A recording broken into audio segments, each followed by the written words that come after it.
Welcome to episode 12 of the Tuesday Talk IU Athletic Podcast. Joined, as always, by Director of Athletic Communications Larry Dielman and Student Assistant Connor Kukowski. This is Sports Information Director Andy Alvarez, bringing you results and news from this past week's action and previewing the week ahead in Immaculata Athletics. Obviously, it wasn't a very busy week last week with Thanksgiving. We hope everybody had a really happy Thanksgiving and a safe time and an enjoyable time with family and friends and all. So let's get rolling with this week's edition. Obviously, the women's basketball team was off this past week. They haven't played since they finished as the runners-up in the Governor's Challenge tournament in Salisbury. They'll be in action for 3 games this week. Now, they do play Monday. People do have to understand our show is recorded on Mondays to be released on Tuesdays, so that game will not have taken place yet, even though you'll be hearing the show after the game is played. They're on the road tonight, Monday night, at Alvernia, where they take on the Golden Wolves. And, it should be a competitive game and one they're going to have to work hard to try to win. On Wednesday night, the Mighty Macs will return to Alumni Hall, where they will host Widener for a 6 p.m. game. Widener, who has been receiving votes in the national rankings, will be looking to avenge their loss to the Mighty Macs last year on their home court in December of 2024 when the Immaculata went down there and stole the game with a very strong second half, beating the Pride. So I know they're going to want revenge. So it should be a real competitive game on Wednesday night here. Wednesday night will be a whiteout at Alumni Hall, so we encourage all Mighty Mac fans to wear white to support Immaculata and hope to make that a loud building full of energy to help cheer on our team. On Saturday, the Mighty Macs will be back on the road for their final game prior to the finals week break, when they will travel up to Dallas, PA, to take on Misericordia for a 3 p.m. game. So these are going to be 3 challenging games for the Mighty Macs. They're going to look to bounce back from that tough buzzer-beating loss to Salisbury.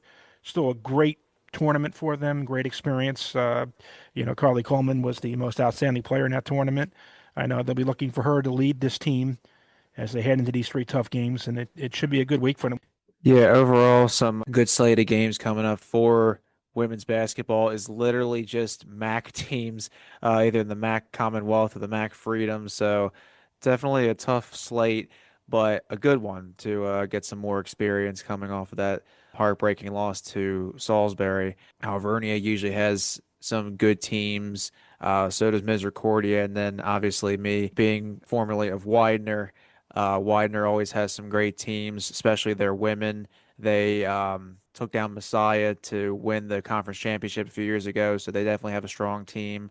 As you mentioned, they are at the tail end of the D3Hoops.com national rankings, but the fact that they are in it definitely says a lot about that particular opponent. So some good games are coming up. And hopefully that whiteout on Wednesday, definitely want to get the house rocking over in Alumni Hall and hopefully get a win. Yeah, starting off with the Alvernia game, which will be happening on Monday night. That was the first game of the season last year for the Mighty Macs women's basketball team, where they defeated them 77-53. That was also Carly Coleman's first collegiate game, where she had 12 points and 9 rebounds. So an impressive collegiate debut for her there. But it's going to be a tough battle, no doubt about that. Same thing with Weiner. They're always good, especially since we went down there last year and beat them. So they're definitely going to be looking to get some revenge, which is why we need the energy in Alumni Hall to come out and support everyone on Wednesday night. That should be a good one. So looking forward to some good games this week. It's a great point you bring up there, Connor, about that was Carly Coleman's debut against Alvernia. Carly Coleman also played a big part in that victory at Widener last year. Early on, Widener was really killing Immaculata with that pass over the top down low to Mia Robbins for the easy lay-ins. And Coach Whalen made a change and moved players around. She went from having Reese Mullins guard her to putting Carly Coleman, who was only a first semester freshman, on Mia Robbins. And Carly did a wonderful job shutting her down the remainder of that game, really limiting her opportunities, taking away that over the top play. So Carly Coleman played a huge part in that win. She didn't really score a whole lot of points that game, but her play on the defensive end, which has been outstanding so far this season, as she was last week's conference player of the week, not this current week, but she was the defensive player of the week in the conference for her efforts on the defensive end. So Carly Coleman played a big role in that win over Widener as well.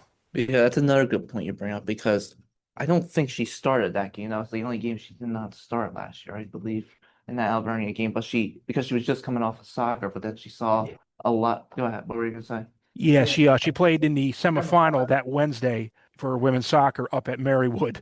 They got knocked out that night, and then suddenly she just jumped right in, and she didn't start. That was the only game she didn't start, and it's because she was new to the team, and she was able to then just kind of jump in. Just missed a double double in her first game, and then was a big part of the that win over Alvernia. That was a very good point. Well, she proved that the soccer did not hold her back at all, and she was not tired going into that game with that performance she had in that first game. So, look good for her to have a good week this week. Yeah, I mean, she opted not to play soccer this year to focus on basketball. And something that was brought up by the Salisbury tournament announcers, something you don't see very often, a sophomore captain of a team. And that's something Carly's a role that she carries with this team, and she seems to take that very seriously and has a lot of pride in that. All right, switching over to men's basketball. Men's basketball was the only team in action last week for the Mighty Macs, with it being Thanksgiving. Unfortunately, the results did not go their way, but still some overall growth from the team. They went to Arcadia on Tuesday, the 25th, for a date with the Knights. That was an 85-74 win for the home team, but overall, there were some good performances. The Mighty Macs started out strong. They had a 46-42 halftime lead, and they had 10 triples in the first half. Unfortunately, they could not maintain that pace in the second half, which led to the 85-74 defeat. Then on the 26th, for a second leg of a back-to-back, they went up to Westchester. So if you have not followed along with our game notes or previews, Westchester is a Division II institution, so this was only a scrimmage. For the Golden Rams, this counted as a real game. For us Mighty Macs, it was just an exhibition. Nothing counted. So going back to that Arcadia game, four players each had 12 points. Dylan Cruz, Mandon Sipo, Dom Vacchiano, and Kevin Tellisford. Edon Zucker had 11 points. And for Dom Vacchiano's second double-double of the season off the bench, by the way, he earned Mighty Mac of the Week and was named to the Atlantic East Weekly Honor Roll. A lot of good things to look forward to. And like we said with the women's basketball section, with this being recorded on a Monday, their upcoming game against the Notre Dame of Maryland Gators has not happened yet. Obviously, we'll find out in the next couple hours. We'll see how that goes. And they also have Widener this week on Wednesday. Widener men, maybe not as good as they were a couple years ago, but they are still a strong team under Chris Caridio. So that Widener doubleheader on Wednesday should be a good time. Guys, men's looking to snap their skid a little bit. They got a United East team today, and then they jump into the MAC on Wednesday. So some good hoops shall be played. I think one thing you do have to look at while you're playing a United East team in Notre Dame of Maryland, if you do look at their schedule this season, they have some pretty good wins. They were able to beat Salisbury and they were able to beat Gettysburg. And Salisbury is always a strong program, and Gettysburg is a Centennial Conference team, so they're always tough to play. So this is going to be no pushover for the Mighty Macs tonight. They're going to have to come out and really earn a win if they're going to get it. So I mean, this is going to be a big, and it's kind of important for them to start finding their way as you get closer and closer to conference play and finding ways to close out games, because three or four of these losses, they've been in it down the stretch too. It's just, it gets away from them at a certain point. So you have to try to fight your way through some of those things. But you're seeing some guys really accomplishing some strong things like Dom Vacchiano. You're seeing moments, where guys are coming out, they're hitting shots. So I think, they're getting closer. I know, I was obviously Tuesday over at Westchester was a very tough day for the players playing the second end of a back-to-back, playing against a strong Division II team that wasn't willing to accept it as as an easy game or anything like that. They were playing with a purpose to win, which they were able to do. But I think this week, obviously, I mean, you're going to have a tough one tonight at home. You're back home on Wednesday facing Widener. And if the people don't know, Chris Caridio, when he was a player at Widener, tough as nails, played for Widener's old famous coach, C. Allen Rowe, who didn't accept not showing up to play. You ever see a game that Seattle and Rowe used to coach? He used to get pretty animated on the sidelines, and a couple games I've been down there for. I've seen Chris get pretty animated on the sidelines too for Widener. So it should be an intense game on Wednesday night too.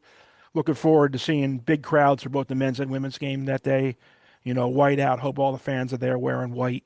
Help make Alumni Hall a tough place for a visiting team to come into this week. So hopefully we'll see that. I mean, yeah, just picking off of what you said, I mean, like they definitely have some like good things to be proud of over these couple of games. Like Dylan Cruz, he has averaging 12.8 points per game. And Vaggiano, who was named to the weekly honor, like you said, 11.3 points per game. My plan is to interview him before the game against Notre Dame, Maryland tonight. So hopefully we'll get some insight of what they've been working on and what they're trying to fix these small mistakes to hopefully have a good game against the Gators, which is obviously a team that should not be taken for granted. No team should be taken for granted, especially this week with Wagner coming up on Wednesday. But big crowd, hopefully at both games this week, and hopefully they can bring some energy. That's about it for the teams, so everybody knows. We have another team that going to be starting up their season that Connor is involved with. Saturday is the first event for the indoor track season for our men's and women's track and field teams, and they're going to be going up to Alvernia for the Rust Buster at the Plex complex on Alvernia's campus. Connor, what are you looking forward to with this season coming up for the indoor season with track and field? Coming off of pretty good cross country. I mean, obviously not everyone on the track team was involved with cross country, but the distance crew obviously has a lot of momentum to pick up with. I mean, I'm still feeling a little rusty, so this race, hence the word rust buster, is really going to be a rust buster for me. So I'm still rusty from cross country, but I'm excited to get on the track for the first time this season. I have a lot of good things to pick up from the cross country season, like Aubrey Donahue. Of course, she was named from all region from the cross country. She finished 17th at the NCAA Division III Metro Regionals. Jimmy Lauer and myself for the men's team were both named the second team all conference. Chris Watson, who's a strong senior runner, going to be in the 800 and the 4x4 for us. And you got some good freshmen that are going to be mixing names. Maddie McBride and Yerlin Ortiz, who ran cross country for us. Maddie's going to do pole vaulting, which is one of her big events, why she got recruited here. Yerlin's going to be a pretty impressive hurdler for us. He's looking to make a name for himself. And Jaden Barksdale, obviously, who has some very impressive times from his time at Henderson. He'll be running, I believe, the 4x4 with us on Saturday. So we're excited. We're looking forward to him having a good season. And hopefully, as we get into outdoor, we can take some of this momentum we have from indoor in the outdoor. Obviously, we're going to host the Atlantic East Conference Championships here on our track this year. So a lot of exciting things, and we're ready to get underway. Kind of feeding into this, so, our guest today is going to be track and field head coach Matt Murray. He'll talk about this later. How do you, as a runner, prepare knowing that you have this one event and then you're going to be off until the end of January with the holiday break and all, and then the end of January to your next event? How do you maintain your fitness levels and race readiness with that type of a break in your schedule? I mean, yeah, it's not always the easiest thing in the world, especially in winter, because you have to deal with a lot of the cold, the wind, and snow, which is not fun to deal with. But obviously, the distance crew from cross country was on a 3-week break this week because of we need some time to relax. We've been trained hard since August, so this is actually our first week back to running. So I think this for me is just to get a meet under our wings and just to see how we are feeling, just get like a time in, and then hopefully Coach Smith for the distance crew, I know, has a very detailed winter break training plan that really helps to keep momentum in and definitely keep everyone feeling good so that when we come back on the 31st, I believe the next indoor races, we can start inching off those times a little bit more and heading into the outdoor season. Well, I guess now would be a good time to bring in our guest for this week. When we come back after this break on the Tuesday Talk IU Athletic Podcast, we'll be joined by Matt Murray, our Immaculata track and field head coach. So we'll be back after this quick break on the IU Tuesday Talk Athletic Podcast.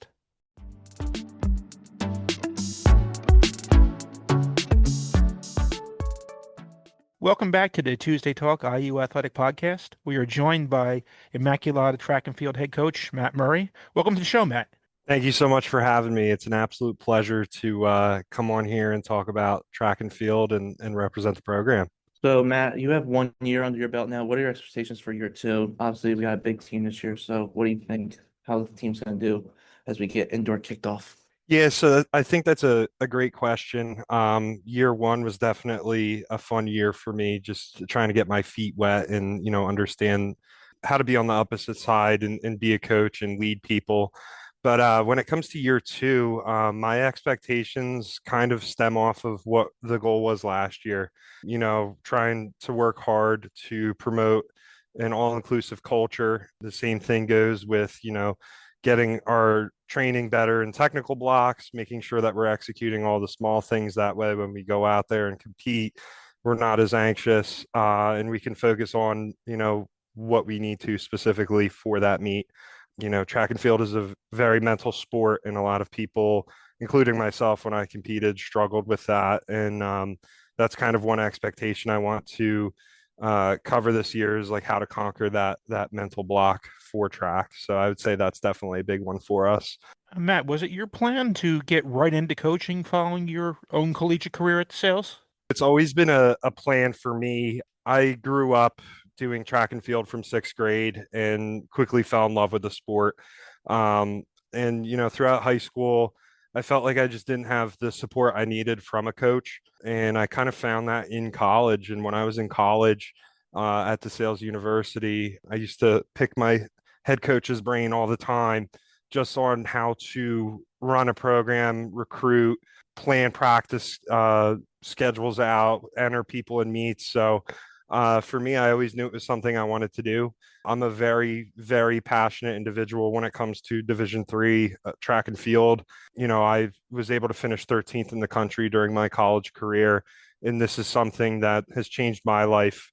And I just want to give that same experience to my team and push down that love and passion to them. So to me, it was a no-brainer to get into this position. So yeah, it was a plan for sure. I wanted to apply in 2022, but I just wasn't confident in myself yet. So I held off a little bit. And when I saw that this position was open, I put my hat in the ring and here I am. So, what are your expectations for the team this season? Everyone's been working hard. We got a lot of talent on all sides of the group this year. So, what is your mindset as a coach?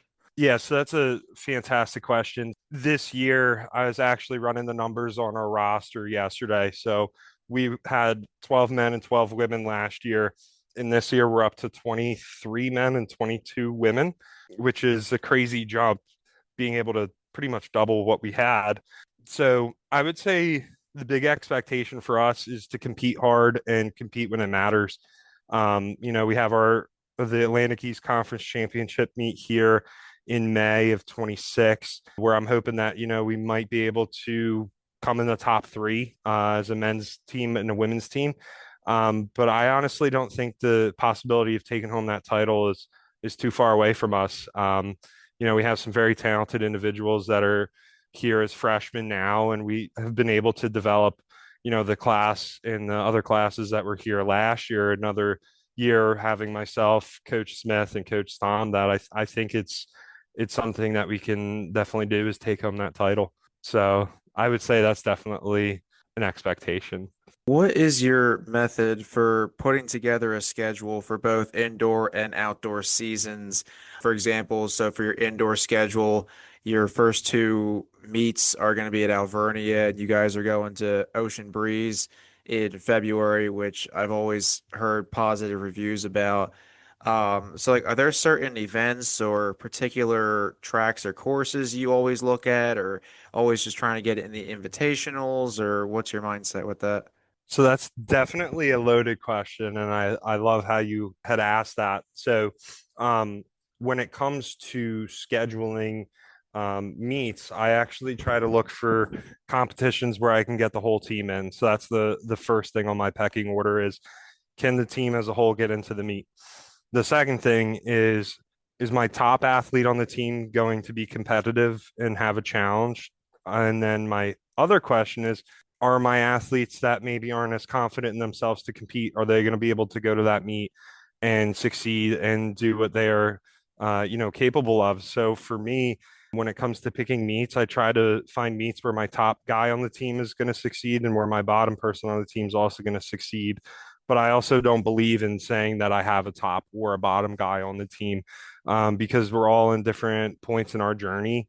I might have someone that's just starting track and field now, but in a year they might be, a national champion. So it's just a matter of, where we are in our journey. So the meets that I choose are very much fitting them and where they are in their journey. The cool one for us is visiting Ocean Breeze in late February. So the Atlantic East Conference does not have a indoor track and field championships. So I wanted to do something special for the team, take them to a high quality venue where there's high quality competition. So I use that meet to kind of use as a training emphasis of this is what we're training for our indoor season. This is where we're going to try and peak and, end at one of the best facilities we'll be at all year. For outdoor, it's the same kind of concept of making sure my top guy is going to succeed and my bottom guy is going to succeed. And for those meets, I also try to find ones where there aren't as many schools going to, because for instance, last year we were at a meet and there was, I want to say 95 sections of the men's 200.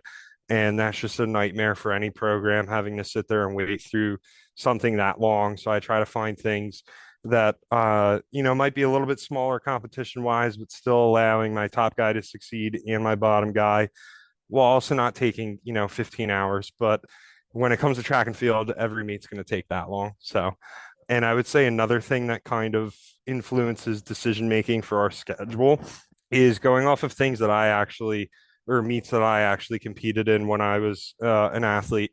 I was able to remember some of the facilities, how they were laid out, and just taking the team to a familiar environment for me makes it so that I can produce this kind of energy to, get the team going to want to compete. So a little bit of everything. What are the major differences between coaching like track and coaching different field events? Considering, you were formerly a field athlete yourself. How do you balance that and what are your strategies with that? Yeah, so that's a awesome question. And yeah, there is definitely a difference.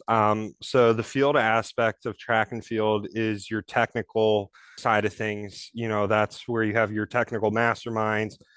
You just need to know how to move your body and move it well. On the track side of things, that is purely based off of energy systems, and there is a technique component to it, more so for your sprinting events. Thankfully, my background is in sport and exercise physiology. Shout out to my program at DeSales University. I know you'll probably be watching this, but they taught me a lot when it comes to energy systems, how to train energy systems, how to rest energy systems. That quite honestly, it's not that foreign of a concept to me, that I can take my strength and conditioning background and also take that energy system background and kind of merge it into one.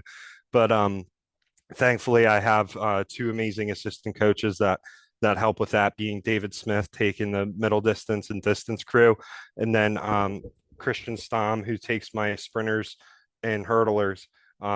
So they have that covered for me. On the field side of things, I help with throws because obviously that's what I used to do. I also work a little bit with the pole vaulters and the jumpers as well.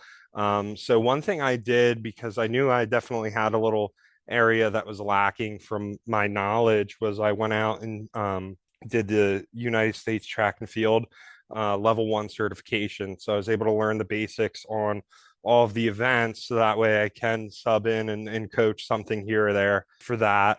And the goal is to hopefully take level 2 when it's closer to the greater Philadelphia area in jumps, so that way I can get a little bit more hands-on with that to help. But overall, it hasn't been that tricky of an adjustment for me. I've been in the sport for, I want to say this is my 14th year in it. So I've been exposed to quite a lot. So, do you have any short-term or long-term goals for you and your teams? Like just anything you're trying to do, like for your own coaching style or your philosophies, or just like some expectations you might have for the team in the short term or long term? Yeah, I think that's an awesome question. So I'll first start with myself. I'm not a coach to earn coach of the year accolades or hunt down, USTFCCCA all region coach. For me, I'm a coach because of the different aspects of the sport. Like there's a mental component of it. There's that pushing side of a component to it. And I had this amazing support system when I was at DeSales University that helped me discover who I was in this sport. Is that honestly is what made me want to get into coaching, is to help other people discover who they are in the sport and find their passion for the sport. So when I say I'm a coach and people ask, "Oh, why do you coach?" Quite simply, it's to pass down my love and knowledge. I'm a very selfless person. I don't do this position or this role for those self honors. So I actually am going to kind of pass on that answer, as in, I don't necessarily have a goal for myself. My goal is actually for the team. My goal and expectation for the team is to perform at their highest every meet they can. I ask for 150% of their effort, because with this coaching staff, we are confident and we can develop anyone to achieve what their goal is. So when it comes to that, like, I just want 150% effort from everyone, regardless where you are on the roster, if you're the top guy or the bottom guy. Because just because you're at the bottom doesn't mean you can't become a national champion one day. So a big thing for the team expectation wise is go out there and compete hard. Winning will come, taking home a conference championship will come, but right now we need to perfect who we are as members of this team before we focus on taking home a team title. So expectation for this year and maybe even next year is just self identity, define who we are, what we're good at, what we need a little bit more work at. But I think we're in a good spot. I could see this program in, 3 to 5 years sending someone to nationals. I could see this program starting to get more and more athletes ranked regionally. For sure, in the next 3 to 5 years, winning a conference title. We very much made massive strides to turn this program around from the state that it was in earlier, and it's an amazing thing to be a part of. It's an amazing journey, and I'm just excited to see where it goes from there. This fall, you were involved with the cross country teams this year as well. And what did that mean to you to see the teams achieve the way they did as runners up in the conference for both men's and women's, and for Immaculata to have their first ever all region winner this year? I mean, that must have been something special to be involved with. Yeah, that was a fantastic turn of events up in upstate New York. Just being able to go to that meet and support the team was huge to me. Now I wasn't uberly involved with the programming of training and facilitating the training, but my big role is more of being a mentor, being that voice where you can come and talk. One of my favorite things to do is, when I know some people struggle and get anxious before competitions, is go up and talk to them, kind of take their mind off of thoughts that go into this competition, because that's something that I learned to master my senior year of competing, was just how to get over that. So I would say I took more of like a mentorship role with them this season, but you know, going up there was fantastic because we've always been looked at as the underdogs. I feel like we just don't get a ton of people knowing what we're doing, how we're doing and whatnot, especially in the conference. We're kind of looked at of like, oh, it's just Immaculata. But I think we are in the right mindset to make ourselves known. Um, to my knowledge, this is the first year that the men's and women's team have both gone runner up in the conference, which is fantastic. If I remember correctly, I believe cross country had the top finish out of all of our fall sports here at Immaculata, which might be a program first for us as well. So overall, the mindset of the athletes and the coaches is we want more. And we definitely had some athletes who were hungry and went out for more at the regional meet. Connor, you would know this, wasn't it? 9 out of the 12 at regionals had a PR. Correct. 9 out of the 12. They're very much in that mindset of knowing what they need to do, how they need to accomplish it, and it's just amazing.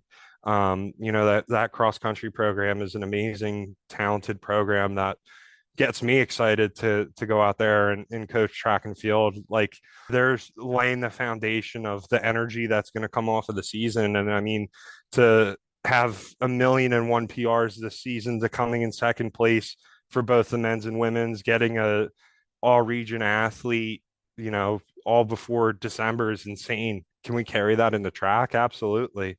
So that's, kind of where my mind is on that. But I just also want to say shout out to everyone on that cross country roster, men's and women's roster. You guys are amazing, talented individuals, and it's just amazing to go out there and see you grow and thrive every weekend. And same to my team too, which has been a little bit since May of 25 since we've been out there, but we're gonna go out there on this Saturday and give it our all and see what comes. One more thing, because you mentioned those 9 out of 12 that had those PRs. A lot of people don't realize that we took that whole month off in between Belmont and I believe Karen, and that was why we did that, so we can have performances like that. Like a lot of people question that because it's such a long break, but like trust me, it pays off in the end. Yeah, so we're gonna have something kind of similar to that with our track season. We're gonna compete on December 6th, and then our next meet back is gonna be January 31st. So they're gonna have a huge break in between, which I'm not nervous for because I have all my materials ready to go for winter training blocks and whatnot. But I'm hoping that we can come back ready to go January 31st. And same thing coming early March, late February is we're going to have a huge chunk too of a break, probably about a month. So, the same thing of just getting back into a technical block, putting our heads down and hammering away at the training. I think we're going to have the same kind of success that the cross country team did with their midseason break. Kept you guys fresher longer, and that's kind of what I'm trying to go for as well. Well, we thank you for joining us today, Matt. That's some great insight, and we're looking forward to seeing the results of the season. And wish you guys good luck this weekend. And thanks again for coming in. Thank you guys so much for having me. It's been an absolute pleasure. Go Immaculata Track and Field, roll Max, and I'll see you guys next time. Thank you. And we'll be back after this quick break on the Tuesday Talk IU Athletic Podcast.